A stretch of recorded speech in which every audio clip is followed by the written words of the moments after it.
La regione amazzonica custodisce la più vasta foresta pluviale del mondo che regola il clima dell'intero pianeta. Il suo stato di salute è legato a doppio filo al riscaldamento globale.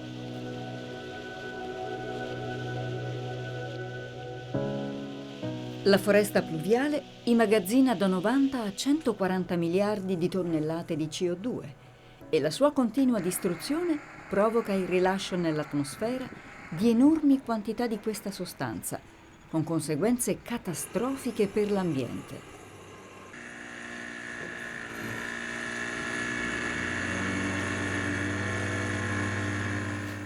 L'Amazzonia è molto importante anche per la sua straordinaria biodiversità. È un autentico gioiello della natura, oltre ad essere la principale fonte di sussistenza alimentare per centinaia di gruppi tribali.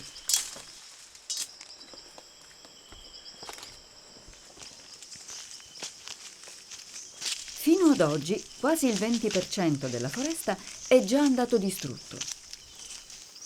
Bisogna correre subito ai ripari, introducendo modalità di gestione delle risorse rispettose dell'ambiente.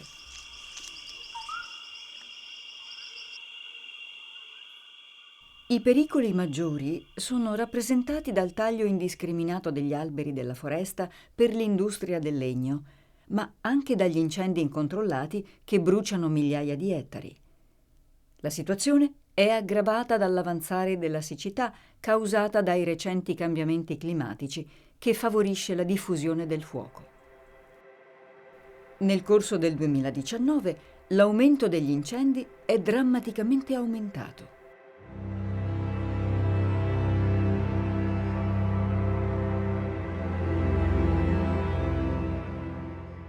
L'Amazzonia brucia anche per far posto all'agricoltura. Tra le possibili cause dei roghi ci sarebbe la tradizione indigena del ciacheo, ovvero la tecnica di tagliare e bruciare la foresta per poi sfruttare il terreno liberato dagli alberi. Ma se questa può essere una causa, non è di certo la principale. Ben più serio è l'impatto decretato dall'agrobusiness e dagli allevamenti di bestiame che hanno ridotto a pascolo ettari ed ettari di foresta, una pratica questa che non appartiene alle comunità indigene dell'Amazzonia.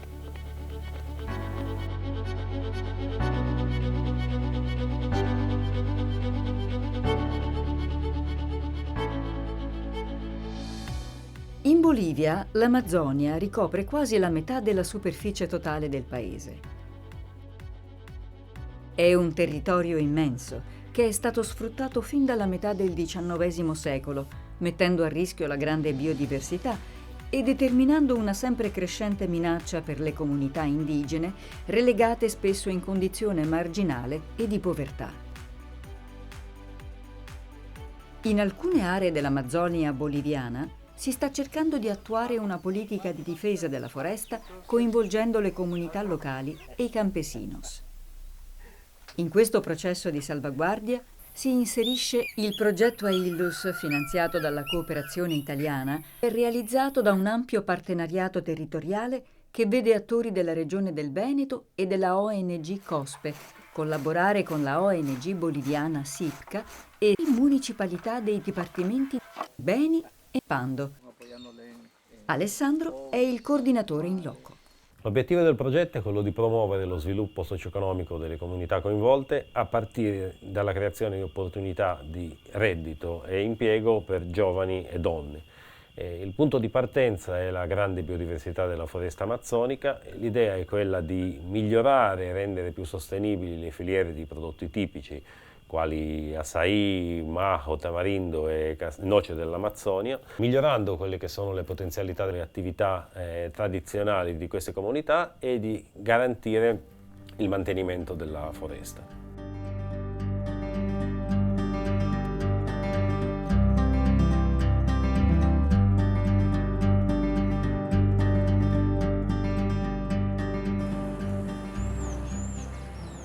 I centri abitati sono sparsi nella foresta. Molti di questi sono stati fondati dalle missioni della Compagnia di Gesù per evangelizzare gli indigeni. Delle antiche redussiones dei Gesuiti rimangono alcune splendide chiese dipinte, le cui decorazioni affondano nelle credenze locali. La vecchia Europa e il nuovo mondo si sono fusi per dar forma a qualcosa di assolutamente inedito.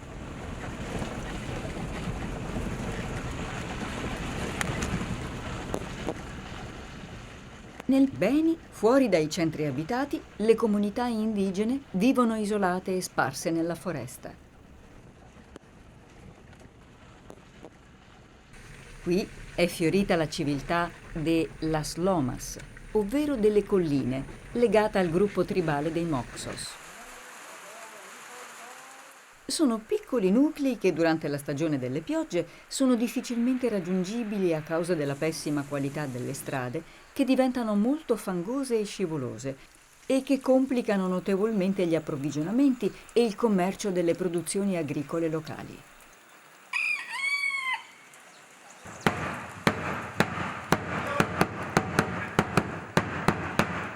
Una moltitudine di gruppi etnici vive in simbiosi con la foresta. La loro organizzazione sociale e politica si basa sul sistema indigeno del Cabildo, l'assemblea degli abitanti del villaggio. Le singole comunità sono rette dal corregidor, una specie di sindaco che fa riferimento a un organismo centrale incaricato delle questioni legate all'autonomia indigena.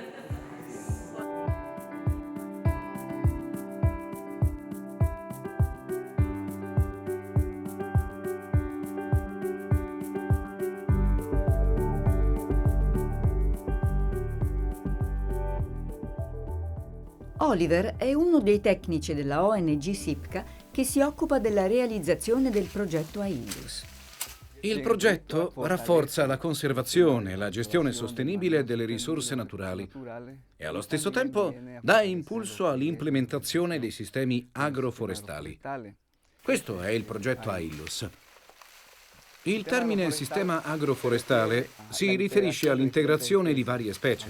Parliamo di specie annuali con ciclo di vita più corto, come il riso, il mais, la yucca, le banane. In una fase successiva vengono integrate piante da frutto, tra le quali il principale è il cacao nativo dell'Amazzonia.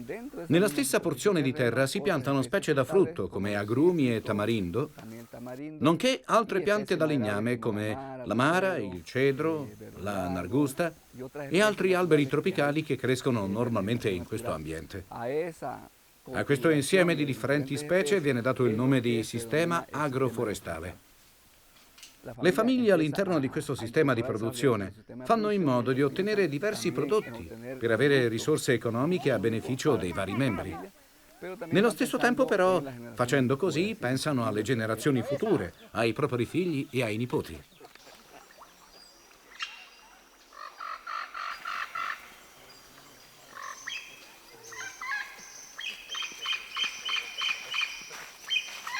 La zona di Trinidad è famosa per il cacao silvestre, il Theobroma originale amazzonico che viene raccolto nella foresta durante la stagione delle piogge. Ilario è uno dei campesinos che vive con i proventi del cacao. Con la sua comunità sta ora pulendo il sottobosco. Il cacao silvestre cresce spontaneamente, come potete vedere. Queste piante non sono state seminate, nascono da sole. La pulizia che stiamo facendo serve per permetterci di affrontare al meglio la raccolta, perché visto che siamo in mezzo alla foresta, con molti grandi alberi, possiamo scovare serpenti, vespe velenose e altri animali e insetti pericolosi che si nascondono nel sottobosco. Mahin è il tecnico che si occupa della formazione dei contadini per conto del progetto Aindus. La finalità del suo intervento è migliorare la produttività agricola e forestale delle comunità. Quando si fa la potatura della pianta di cacao, non bisogna permettere che i polloni diventino così grandi e vadano così in alto. Quando i polloni crescono in maniera incontrollata, anche la raccolta dei frutti diventa complicata. Oltre a crescere esageratamente verso l'alto, La presenza di troppi rami toglie nutrimento alla pianta principale, limitando la produzione. La pianta di cacao deve avere solo un tronco principale. Facciamo una prova? Forza! Forza, cominciamo.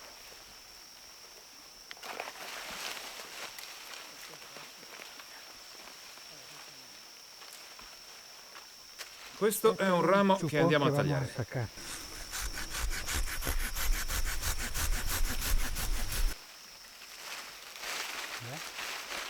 A volte, per alleggerire il peso e avere meno problemi, è bene tagliare prima metà del ramo. Adesso, visto che abbiamo tagliato la parte sopra, possiamo lavorare con più facilità. Via questo piccolo ramo. Ecco, bisogna sempre tagliare i rami che non producono frutti, come vi ho spiegato poco fa.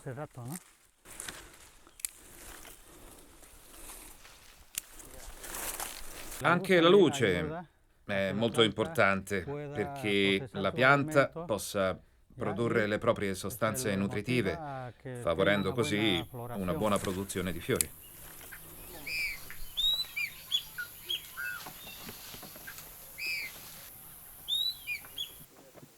Il lavoro che fa Sipka da molti anni è quello di appoggiare le comunità perché non vadano a deforestare il bosco.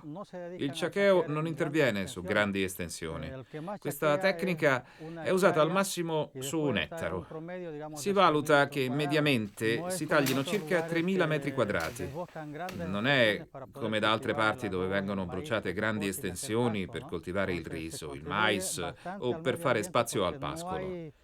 Così si preserva l'ambiente, perché non si brucia, non si tagliano gli alberi e non si provocano altri danni alla foresta. I proventi della vendita del cacao vengono divisi equamente tra tutti i membri della comunità. Da questa entrata dipende il sostentamento delle famiglie contadine come quella di Felix. Prima cosa, noi raccogliamo il cacao, selezioniamo i chicchi e poi li facciamo fermentare. Il cacao è molto importante. È molto importante. Questo perché tutti noi qui ne ricaviamo un beneficio. Se facciamo una buona raccolta e una buona fermentazione, possiamo avere una buona vendita.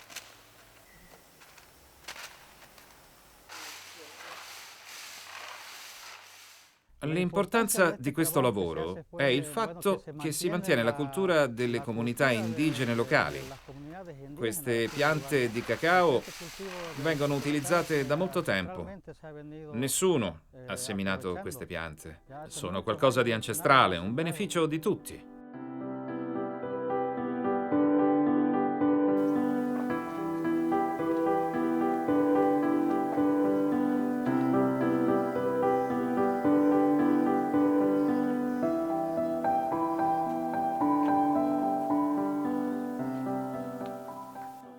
Il progetto AILLUS viene ad appoggiare e implementare da una parte il bagaglio di conoscenze delle famiglie indigene e contadine, dall'altro rafforza la loro forma organizzativa riguardo alla commercializzazione. Altro aspetto importante è che dà impulso alla gestione delle risorse naturali in maniera sostenibile e soprattutto incentiva la partecipazione delle famiglie nell'accudire e proteggere l'ambiente in cui vivono.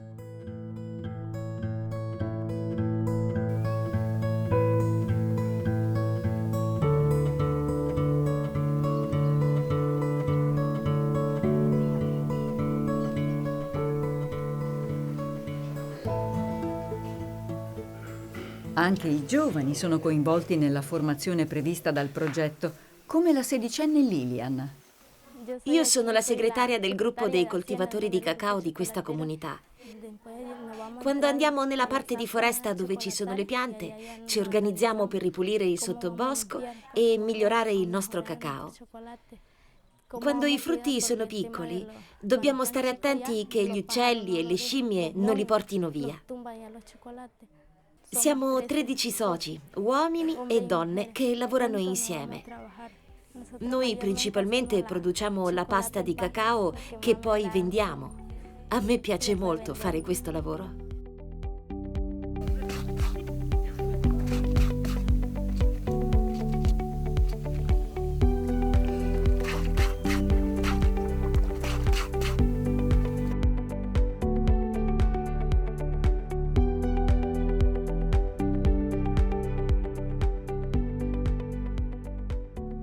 Diciotto ore di strada dividono Trinidad da Riberalta e altre 8 ci vogliono per arrivare a Coija, le altre località obiettivo del progetto AILUS. Qui le comunità indigene si dedicano principalmente alla raccolta delle noci dell'Amazzonia.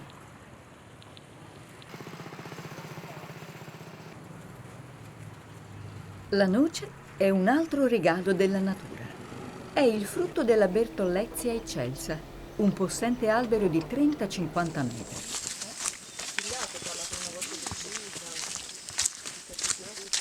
I raccoglitori percorrono periodicamente la foresta per raccogliere grosse capsule simili a un cocco che cadono a terra spontaneamente. Con l'uso di un macete, le capsule vengono aperte per estrarre le noci che sono all'interno.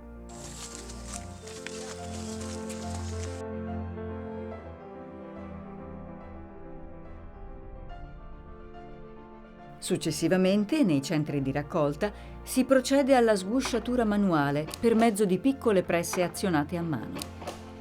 Nel processo sono coinvolte le famiglie indigene che trovano in questa attività la loro principale fonte di sostentamento.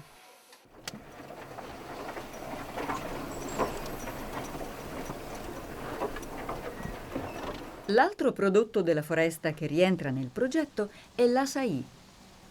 Si tratta di piccoli frutti di colore blu-violaceo di una pianta della famiglia delle palme, l'Euterpe precatoria, che raggiunge i 20 metri di altezza. Recenti studi hanno rivalutato l'açaí classificandolo come superfood per il suo elevato contenuto di antiossidanti. Da sempre le popolazioni dell'Amazzonia lo considerano un alimento fondamentale per la loro dieta. Attraverso il rafforzamento delle filiere di quelli che sono i prodotti tipici, tradizionali, amazzonici, pretendiamo contribuire a raggiungere il duplice obiettivo: da un lato migliorare le condizioni di vita delle popolazioni coinvolte e dall'altro garantire la conservazione della foresta amazzonica, così importante in questo momento di cambio climatico e di cambiamenti.